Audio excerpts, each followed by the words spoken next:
তুমি যাহা তাহাই আমার সেহ বৃন্দাবন, তুমি যাহা তাহা আমার সেহ বৃন্দাবন, আরে তুমি যাহা তাহা প্রভু তাহা বৃন্দাবন, আরে তুমি যাহা তাহা প্রভু তাহা বৃন্দাবন।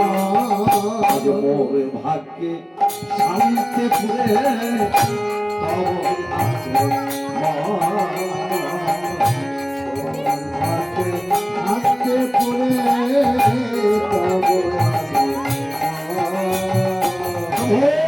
তুমি যেখানে থাকো সেটাই তো বৃন্দাবন, আর মোর ভাগ্যে কেমন আমার শান্তিপুরী।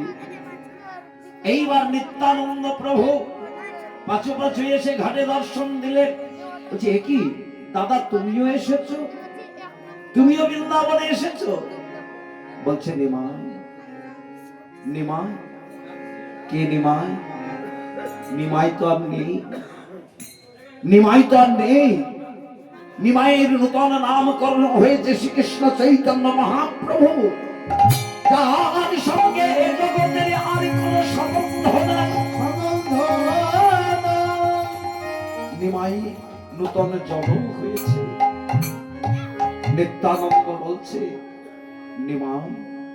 আবার দাদা তুমি আমাকে নিমাই বলছো? ওই নামে আমাকে ডেকো না, ওই নামে আমাকে ডেকো না। নিমাই বলে আর কেউ নেই। এইবার অদ্বৈতাচার্য বলছে প্রভু এসো, একবার নৌকায় এসো। নৌকায় তুললে এদিকে নিত্যানন্দ প্রভু যে সনফুলিয়ায় মহাপ্রভুকে ফিরিয়ে আনছেন, এই সংবাদ সারা নবদ্বীপে ঘোষণা হয়ে গিয়েছে। তাই ধাইল নদীয়ার লোক গৌরাঙ্গ দেখিতে, ধাইল নদীয়ার লোক গৌরাঙ্গ দেখিতে, ধাইল নদীয়ার লোক গৌরাঙ্গ দেখিতে, আজ ধাইল নদীয়ার লোক গৌরাঙ্গ দেখিতে, আর ধাইল নদীয়ার লোক গৌরাঙ্গ দেখিতে। সারা নবদ্বীপের লোক ছুটে আসছে। আর অদ্বৈতাচার্য আমার মহাপ্রভুকে নিয়ে আসলেন কোথায় না? ফুলিয়ায় মেসমশাই চন্দ্রশেখরের ঘরে। সীতা দেবীর ছোট বোন অনুজ শ্রীদেবী, সেই শ্রীদেবীর ঘরে মহাপ্রভুকে নিয়ে আসলেন অদ্বৈতাচার্য। সারা নবদ্বীপের লোক আসলেন। নিত্যানন্দ প্রভু সংবাদ দিলেন যাও সচিমাকে নিয়ে এসো। বিষ্ণুপ্রিয়ার কথা জিজ্ঞাসা করে বললেন না, সন্ন্যাসী স্ত্রী মুখ দর্শন অপরাধ, তাকে তোমরা এনো না, তবে মাকে একবার নিয়ে এসো। তার কাছে আমার অনুমতি নেওয়া হয়নি। তাই নিত্যানন্দ প্রভু সীতা আমার সচিমাকে আনবার জন্য নবদ্বীপে ছুটলেন। সচিমাকে গিয়ে বলছে ওগো মা, আমি তোমায় কথা দিয়েছিলাম তোমার নিমাইকে ফিরিয়ে আনবো,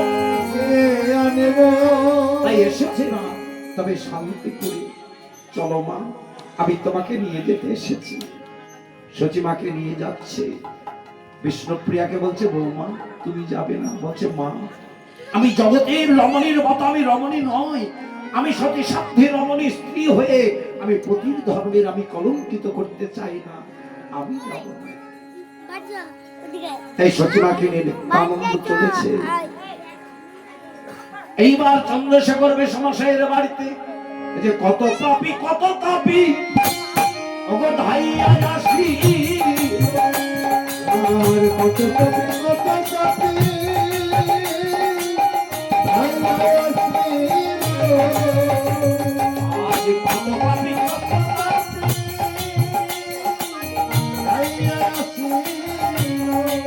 ওগো প্রভু চরণে ধরে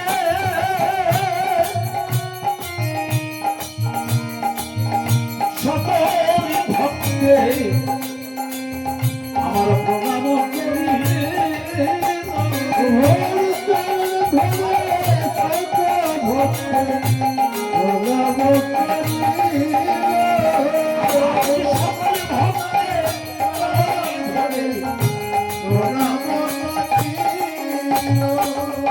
সারা নবদ্বীপবাসীকে প্রণাম করছে মহাপ্রভু। হে নবদ্বীপবাসী, আমার কেবল পিতামাতার আমি যোগ্য সন্তান ছিলাম না। তোমরা যদি না থাকতে তোমাদের নিমাই বড় হতো না। একদিনের জন্য হলেও তোমরা আমাকে কেউ কোলে করেছো, কেউ একদিনের জন্য হলেও আমাকে খাইয়েছো, তোমরা ভালোবেসেছো। তাই তোমাদের কাছে আমি ঋণী হয়ে আছি। তাই তোমাদের চরণে আমি প্রণাম করছি যে তোমাদের ঋণ আমি শোধ করতে পারলাম না। এই দিন কাঙালকে তোমরা চিরদিনের মতো ক্ষমা করো, কারণ তোমাদের ক্ষমা যদি না হয় তাহলে আমার যে সন্ন্যাস নেওয়া সার্থক হবে না। মহাপ্রভু সকলের কাছে তিনি বিদায় ভিক্ষা চাইছেন, এবার দাও, তোমরা আমাকে ভিক্ষা দাও, তোমরা আমাকে ভিক্ষা দাও। আমি যে উদ্দেশ্য নিয়ে আমি সন্ন্যাস নিয়েছি, আমি যেন জগতের সেবা আমি লাগতে পারি, জগতের সেবায় লাগিতে পারি, জগতের সেবা লাগিতে পারি।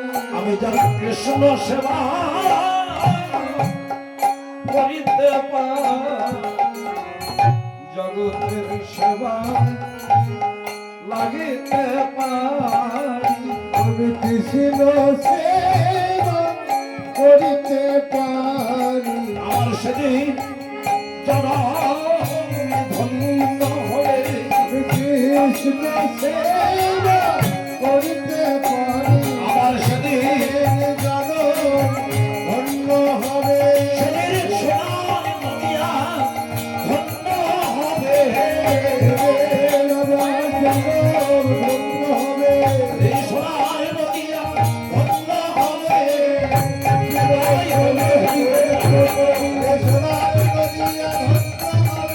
কৃষ্ণ ভাবে করিতে পারি, সোনার নদে ধন্য হবে, সোনার নদিয়া ধন্য হবে।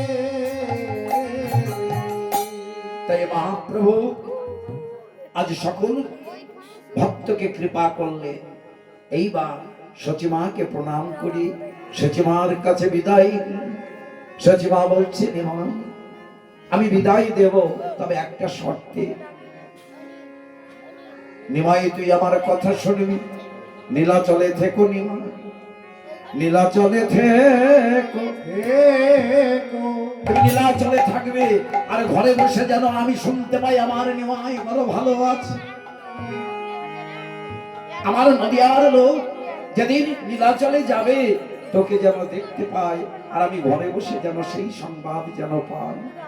এইবার 3 দিনে বহি চন্দ্রশেখর শ্বশুরের বাড়ি থাকার পর এবার অদ্বৈতাচার্যের সিপাটি আসলে।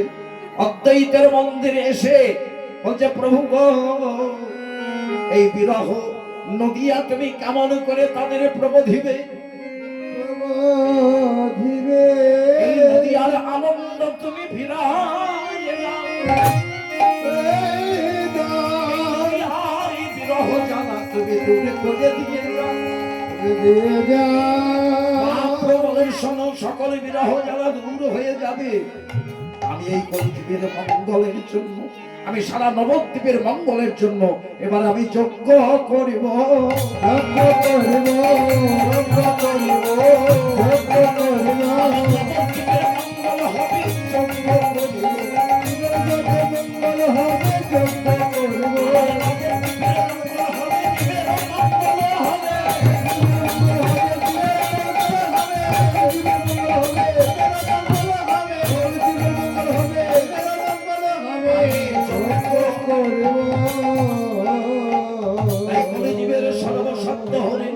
সংকীর্তন সংকীর্তন যজ্ঞই করিলেন আরাধন, আরাধন। অদ্বৈত মন্দির হইতে যজ্ঞের প্রকাশ, যজ্ঞের প্রকাশ। বাসুদেব ঘোষ কহে মনে করি, মনে করি আছ রে আমার বাস কহে, মনে করি আস রে কহে মনে করি আসরে আজ আসো কহে অনবরত আসবে বাস কহে মনে করি আসরে মনে করে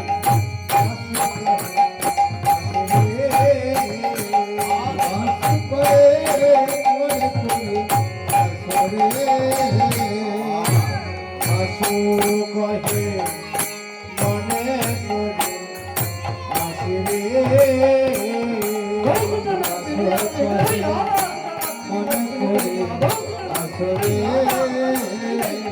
আসু কহে মন করে আসরে আসু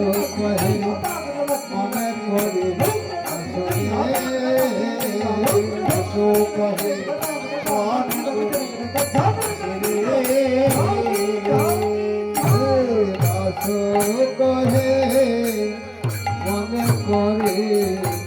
আসরে আসু কহে মন করে আসরে আসু কহে মন করে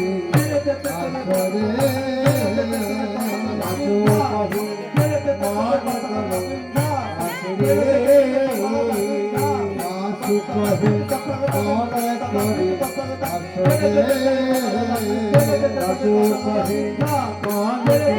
আসরে কহে আসু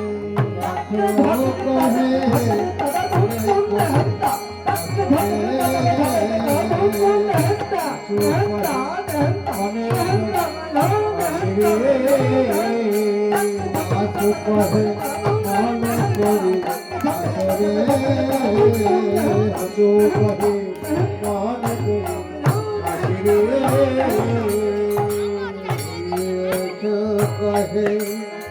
মনে করি আসরে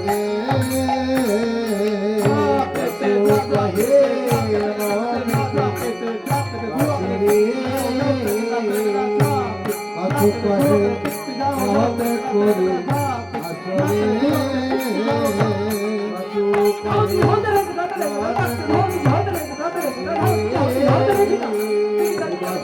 কহে মনে করি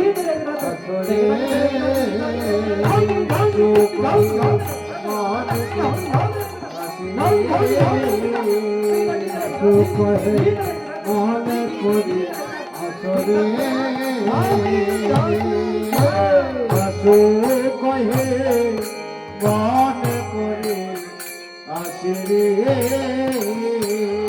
আসু কহে মনে করি আসরে আসু কহে মনে করি আসরে আসু কহে মনে করি আসরে মনে করি আসু কহে আসরে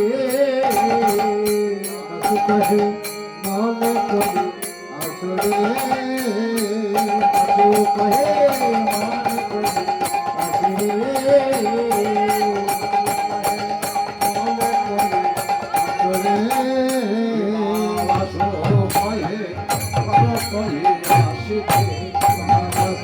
মনে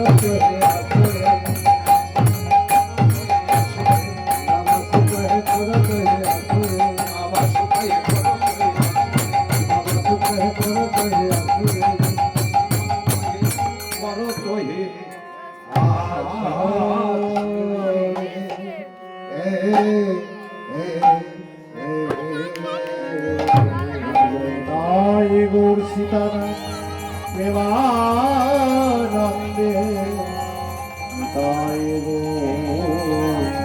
হরি হরি জয় নিতাই। এতক্ষণ ছিলাম শ্রীরাম গৌর মন্ডলে, এইবার আস্বাদন করব সেই অপ্রাকৃত মাধুর্যময় লীলা, যে লীলার পর আর ভগবান লীলা করেননি।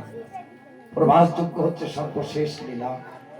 এই যে আমাদের 64 রসের লীলা, তারপর আর আমার রাধা গোবিন্দের লীলা হয়নি, এটাই শেষ লীলা। রাধা গোবিন্দের শেষ লীলা হচ্ছে এই প্রভাস যজ্ঞ। তো আজ প্রভাস যজ্ঞ কথার অর্থটি আমাদের জানতে হবে, যে প্রভাস যজ্ঞ কাকে বলবে। প্রভা মানে হচ্ছে চন্দ্র, আর আশ মানে চন্দ্রের আশায়। যজ্ঞ করেছিলেন কে? না স্বয়ং মহাদেব। পুষ্যা নক্ষত্রে পুষ্কর নদীর তীরে তিনি 18 দিন যজ্ঞ করলেন। 16 কলার পূর্ণ চাঁদকে তিনি ফিরিয়ে এনেছিলেন। কেন?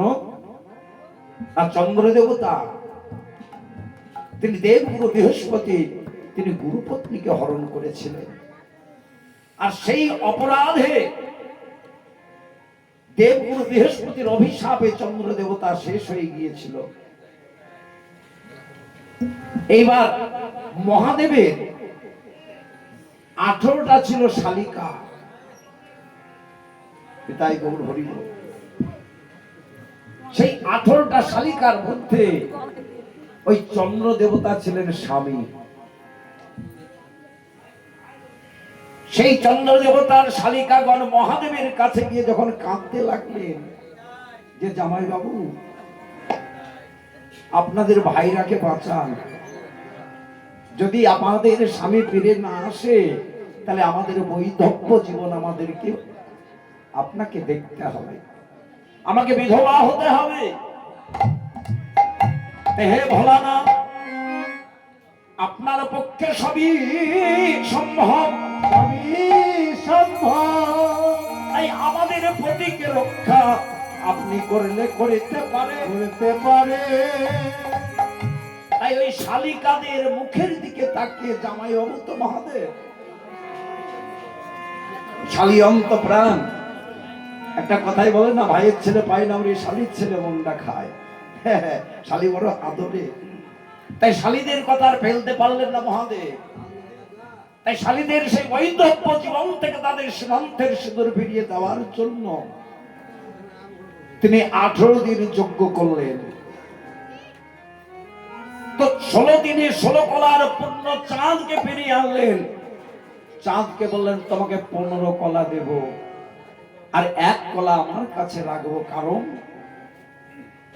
এর পরবর্তীতে যদি কোনোদিন তুমি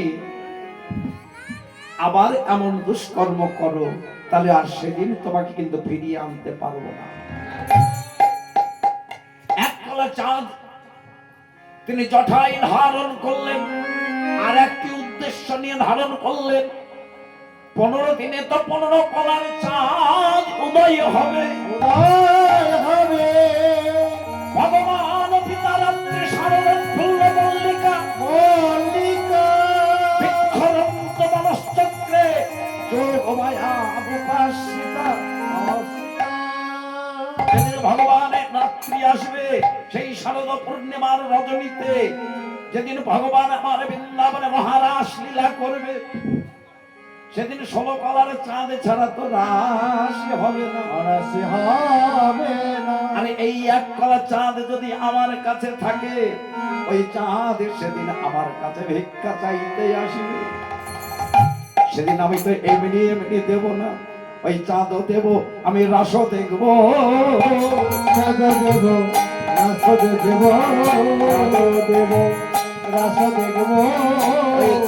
লাগি যে থাকিবে, চাঁদ দেব, রাস দেখবো, নইলে রাস হবে।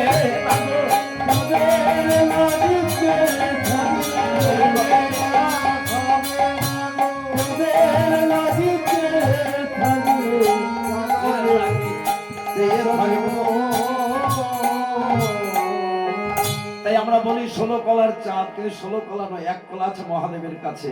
কারণ অদ্যাবধি সেই রাসলীলা চলছে, 10,000 বৎসর ধরে রাস চলছে, রাস নিত্য লীলা হয়েছে। তাই সেই চাঁদ 15 কলার আছে, আর মহাদেবের কাছে 1 কলা। যেদিন যোগমায়ার রাজনী হয় সেই দিনই রাস হয়। আর সেই দিন ওই চাঁদ সেখানে গিয়ে 16 কলা পূর্ণ করেনি। তাই হরিবল হরিবল হরিবল আজ বৃন্দাবনী বিরোহিনী শ্রীমতী রাধারানী কৃষ্ণ শূন্য বৃন্দাবনী আজ বসে বসে কাঁদছে। কেমন? আজ রাধারানী মৃত্তিকার ওপরে আমার গোবিন্দের মূর্তি অঙ্কন করছে, ব্রজের ধুলা দিয়ে মৃত্তিকা অঙ্কন করছে। কেমন ভাবে? রাধারানী আমার চরণ নয়, আমার মুখমণ্ডল নয়, আজ অঙ্কন করছে কোথা থেকে? রায় ধ্বনি আমার মূরতি আঁকিছে, ওই আঁকিছে বসে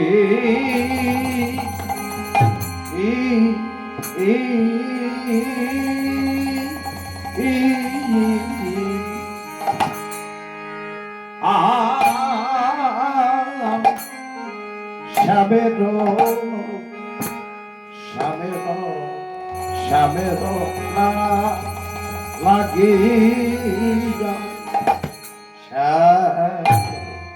শ্যামের লাগিয়া ইয়ারে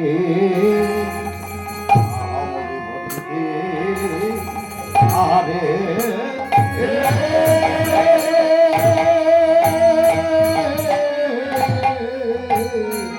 আরে আরে কে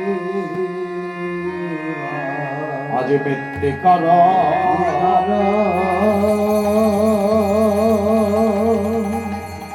ও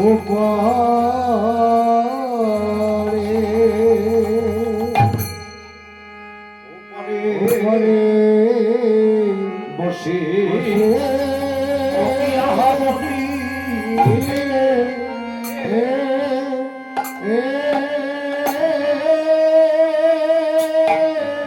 ওই না নয় রাই ধনির আমার নয়নে জলে ভেসে ভেসে যায় রে আমার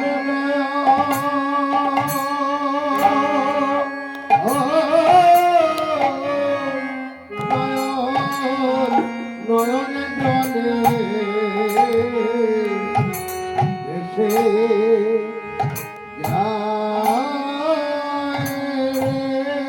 রাই ধনি আমার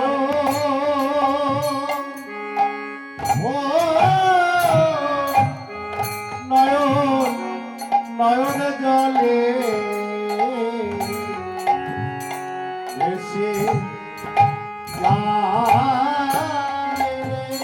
ধনি আমার নয়ন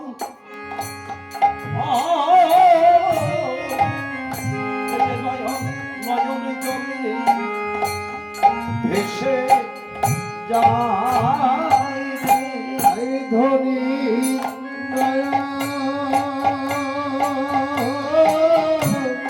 নয়ন জলে ভেসে যায় রে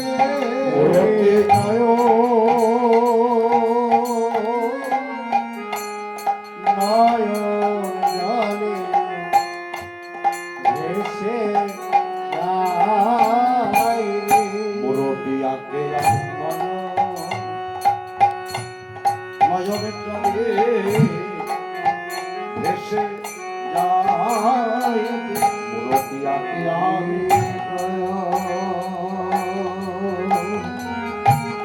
নয়ন জলে ভেসে যায় মুরব্বিয়াকে আমি নয়ন ভেসে যায় গুরুপিয়াকে নয়ন জলে ভেসে যায় রতিয়াকে আর নয় ভেসে রতিয়াকে নয়ন জলে ভেসে যায় রতিয়াকে আর নয়ন জলে ভেসে যায় রতিয়াকে নয়ন জলে ভেসে যায় নয়ন জলে ভেসে যায় রতিয়াকে নয়ন জলে ভেসে যায় নয়ন জলে ভেসে যায় রতিয়াকে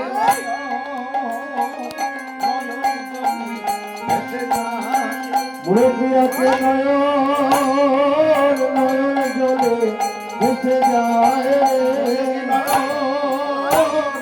নয়ন জলে ভেসে যায় মুরব্বিয়াকে নয়ন জলে ভেসে যায় নয়ন জলে ভেসে যায়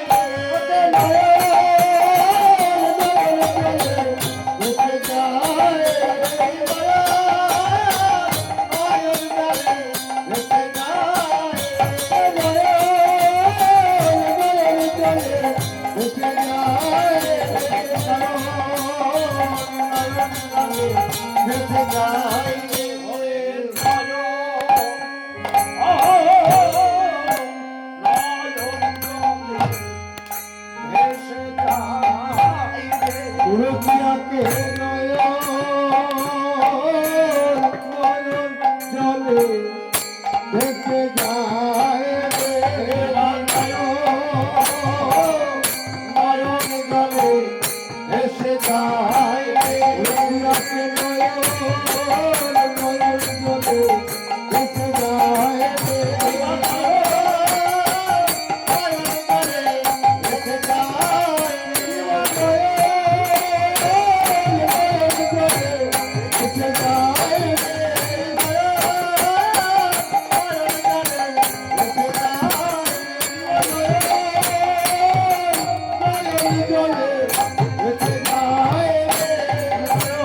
যায়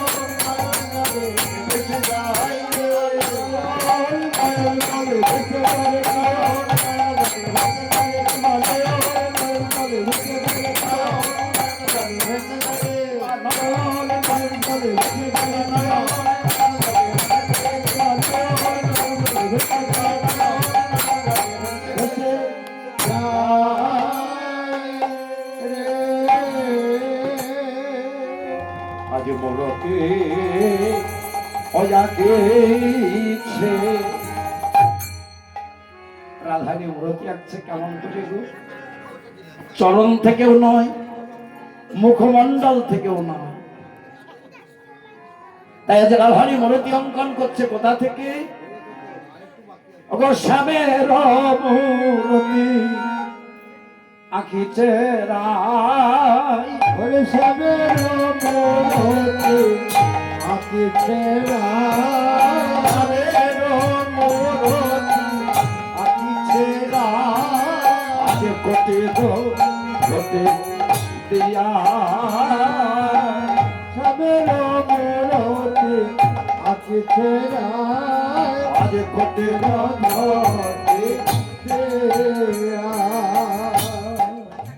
কোটি মানে কোমর থেকে অঙ্কন করছে এবং কোটিতে ধটি বাঁধ ধরা বেঁধে দিলেন কোমর থেকে। ললিতা বিশাখা বলছে, রাধে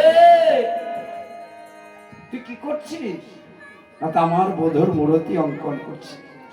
তো মূরতি অঙ্কন করবি তো কোথায় থেকে অঙ্কন করছিস? তুই এত বড় একটা শিল্পী, তুই ভালো, তুই গুরু ধরে তুই চিত্রাঙ্কন করা শিখেছিস। তাই আমার মূর্তি তো কেউ কোনোদিন অঙ্কন করে না। তো বদন কই? আমি বদন তো আঁকিনি রে সখী। তো চরণ তো নেই, হয় বদন থেকে না হয় চরণ থেকে আঁকে না। আমি আর সেই ভুল করব না। আমি ওই কোমর থেকেই অঙ্কন করছি। কেন জানি? যদি আমি মধুরী আগে মুখমণ্ডল অঙ্কন করি তাহলে মধুরী আমার ওই মুখ দেখেই আমি সবই ভুলে যাব। আরে তার মধুরে কথা বলে, তার মধুরের মধুরে মধুরে কথা বলে, আবার এই মুহূর্তে যদি আমার চলে যায় তাই বধূকে বলতে দেব না আমি বদন এখন আঁকবো না, আবার চরণ আঁকবো না। কেন জানি? ওই মূর্তিতে যদি চরণে এঁকে দিই আগে, ওই চরণে পেলে যদি বোধ হই আমার চলে তাই আজ চরণ আমি আঁকবো না। তাই আজ কোটি দেশ থেকে অঙ্কন করলে ওগো কোটিতে বাঁধিল ঘটি, কোটিতে বাঁধিল ঘটি,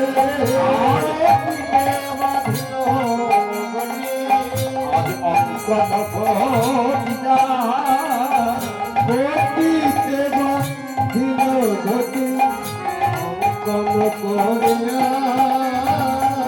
নাভি পদ্ম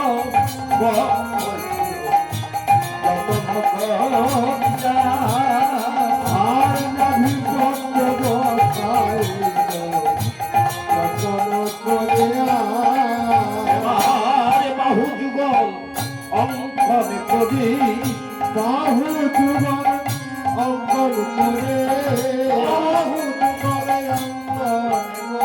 এবার অঙ্কন দিল হাতে, বাহু যুগল অঙ্কন করি দিল হাতে, শ্রীমুখ আপিল তারে মুখে, শ্রীমুখ মন্ডল তারে মুখে, কোটি হইতে চরণ পদ্ম, কোটি হইতে চরণ পদ্ম অঙ্কন করিল, কোটি হইতে চরণ পদ্ম অঙ্কন করিল, সাধেরা মধুর করে দিল, সাধেরা মধুর করে দিল। মুখমণ্ডল আঁকলেন, চরণ আঁকলেন, এবার সাধের মুরলিটা দিলেন। এইবার আই ধনী আমার ওকে মুখ দিয়া, ওগো কাঁদি যা তার সঙ্গে হয়েছে কথা, ধনী মুখে মুখ দিয়া কাঁদিয়া কাঁদিয়া তার সঙ্গে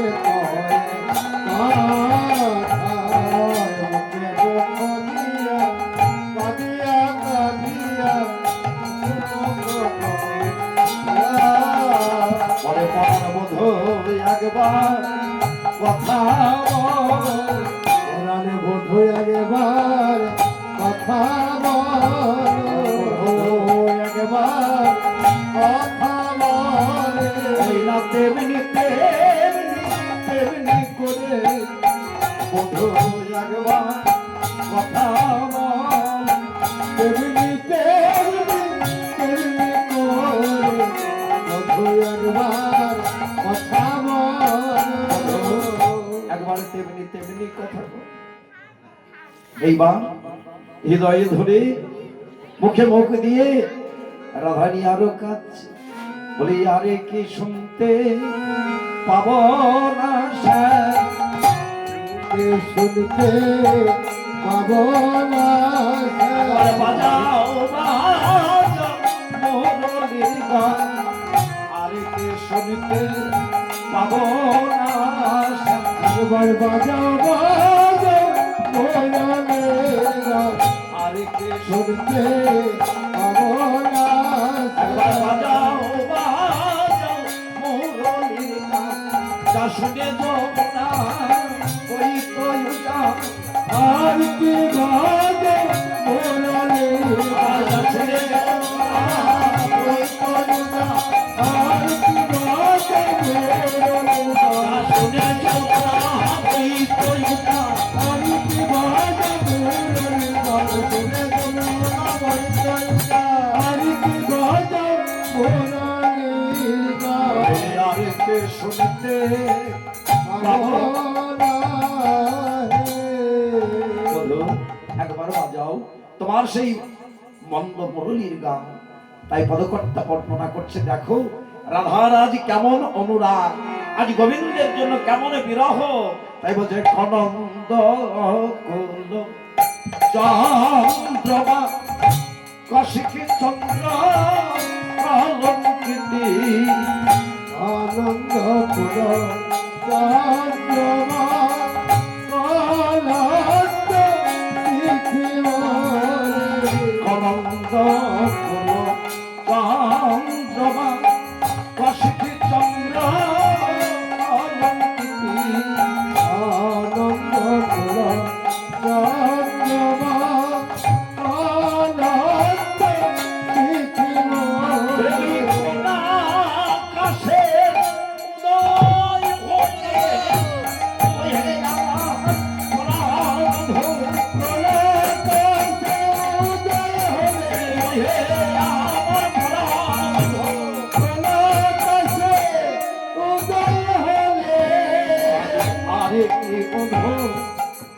আসিবে না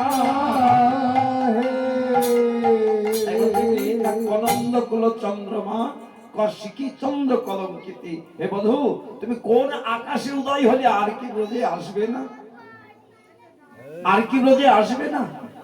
তাই রাধারানী সখীদের কাছে কেঁদে কেঁদে বলছে, সখীরে আমি তো বধূর চরণে কোনো অপরাধ করি না, আমি তো বধূর চরণে কোনো অপরাধ করি না। অপরাধ করে না এই রাধারানী বলছে, জানিস আমার বড় সুখের দিন ছিল এই বৃন্দাবন, এই বৃন্দাবনে কতই আমার সুখের দিন ছিল। দেখ দেখ ব্রজের প্রাণে একবারে চেয়ে দেখ, তোদের ব্রজের রায় আরে কেমন করে প্রাণে ভাসিতে পারে। আসতে পারে এই দেখ, আজ ব্রজের রাখা তারাই আজ বনের মাঝে ওই তরুণী ডাল ধরে কাঁদিছে আর বলিছে, কাঁদিছে আর বলেছে ওই ব্রজের রাখাল নবীর তরুণ ডাল ধরে আজ কাঁদিছে আর বলিছে, আমাদের ব্রজে ব্রজের কানা। মাগো, এই গান বড় কঠিন গান, জানো তো কীর্তনীয়রা ভয়ে এই নাম শুনলে গায় না, কারণ এতে নাচতেও পারবো না, সবই বিরহ, বিরহী পথ। একটু শোনো, হয়তো এসব গান যেমন তেমন কীর্তনেরা গায় না, শ্রবণ করো। তাই বলছে আমাদের ব্রজে যে ব্রজের কানা আর কি, ওই না আর কি ব্রজে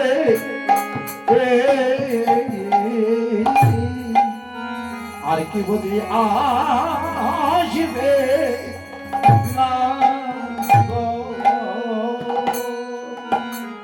ওই ব্রজে ব্রজের রাখা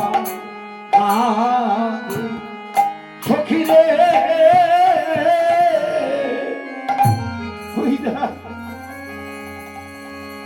ওই সরলা অবলা আমার ধেনু বৎসগা, যেদিন আমাদের ব্রজনাথ ব্রজ ছেড়ে চলে গেছে, চলে গেছে তারা মুখের তিন মুখে নয়ে ঊর্ধ্ব পানে বদন তারা ঊর্ধ্ব পানে বদনে চেয়ে হা কৃষ্ণ প্রাণ কৃষ্ণ বলে কৃষ্ণ বলে হা গোবিন্দ প্রাণ প্রাণ গোবিন্দ বলে গোবিন্দ বলে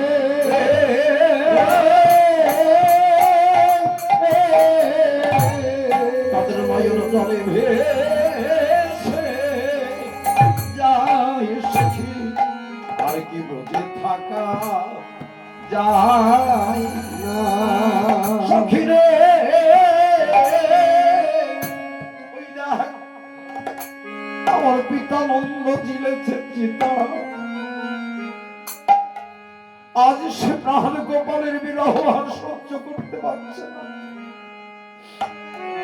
কখন প্রাণে যাবে বলে কে তার চিতায় আগুন দেবে বলে দেবে বলে প্রজেতে আমার তার প্রাণে গোপাল নাই জেনে নাই যে আজ নিজের চিতা নিজে সাজাইছে সাজাইছে আর ওই চিতারই পাশে বসে বসে ওই দেখ একবার গোপালে আমার গোপালামা একবার গোপালে আমার আয়া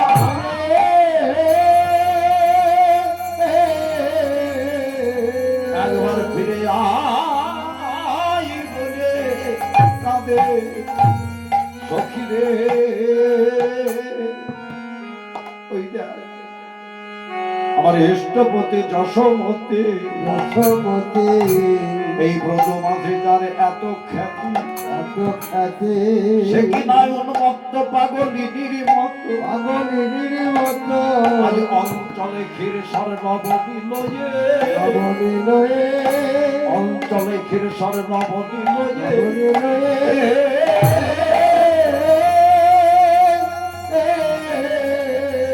ওই যার ব্রতের পথে কে বেড়ায় সখে আমার কাঁদছে মা যশোমতী শুধু তাই নয় ওই দেখ যেদিন ব্রজনাথ এই আমার ব্রজ ছেড়ে চলে গেল চলে গেল ওই অক্ষরের রথে চলে আমার গোবিন্দ যখন চলে গেল চলে গেল ওই ইসলামে আমার ভাই কানাই কানাই বলিতে বলিতে বলিতে বলিতে ওই রথের পাশে পাশে যখন ছুটে যায় কানাই ছুটে যায় কানাই তোরা ভাই একবারে দেখা দিয়ে যাও রে। সেদিন আমার ইসলাম যদি একবার রক্ষাদি ধরতে পারতো তাহলে আমার ব্রজনাথ ব্রত ছেড়ে যেতে পারতো না রে। সেদিন আমার ব্রজনাথ এই ব্রত ছেড়ে যেতে পারতো না যতদূর পর্যন্ত কানাইকে দেখতে পেয়েছিলাম ভাই কানাই কানাই বলিতে বলিতে আমাদের ব্রজের সেদামের শখ আজ চিত্ত পহতে আখা গোপাল মূলতে করে সখীরে দেখ দেখ ওই দেখ নামে শাখা আই বল হরি বল। চিত্রপটে আঁকা সিদাম সে দাম করে ওই আমাদের সেদাম দাদা আজ মরে গেছে সিদাম দাদা মরে গেছে আমাদের সেদাম দাদা মরে গেছে আমাদের সিদাম দাদা মরে গেছে আমার ভাই কানাই কানাই কানাই বলে আমাদের সেদাম দাদা মরে গেছে কানায় কানায় কানায় বলে বলে সে বিরহ জ্বালা সইতে মানে কানায় কানায় কানায় বলে বিরহ জ্বালায় সইতে মানে কানায় কানায় কানায়